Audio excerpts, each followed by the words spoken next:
ta sa fuski ko kuma in ce muku ta sa likaf. Ba a taɓa sanin cewa mace ma tana fitowa kilisa ba sai a wannan karo, domin Radiya Jibrin ta fito kilisa domin wani biki da aka yi a gidan sarkin Kano. Dama ita jinin sarauta ce. Ku biyo mu har ƙarshen wannan bidiyo domin sanin cikakken rahoton da muke tafi da shi a yau.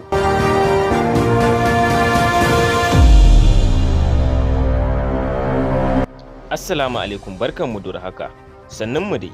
Sannunmu da sake saduwa da ku a cikin wannan shiri namu. Har ila yau dai, kafin mu shiga da ku cikin shirin namu kai tsaye, muna so ku dan bamu lokutan ku domin mu yi muku cikakken jawabi dangane da Radiya Jibrin, wanda kuka fi sani da mai taka gani a masana'antar shirya fina-finan Hausa ta Kano. Abin da 'yan uwa masoyan da suke faɗa cewa bai kamata a ce ki fito kina gudu akan doki ba a matsayin ki ta mace. Sai dai ita ta yi buris da irin wannan kalmomi da suke faɗa mata, kamar ma bata damu akan abin da ake cewa a kanta ba, saboda ita sam ba ma ta susu take ba. Wannan shine rahoton da muka ci nasara muka to muku da shi a yau.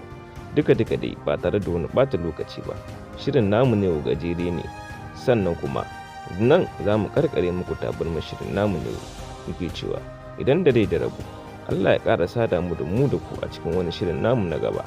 Sai dai wannan tasha tamu mai albarka, dama dai kowa ya riga da ya san ta saba warware muku abin da ya daure muku kai. Har ila yau ma dai ta warware muku wannan abin da yake so ya daure muku kai dangane da Radiya Jibrin.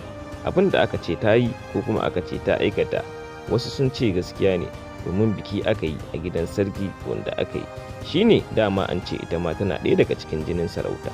Aka gayyace ta domin ta je ta nuna farin cikinta, kuma ta nuna bajinta ta kware da gaske. Mun gode.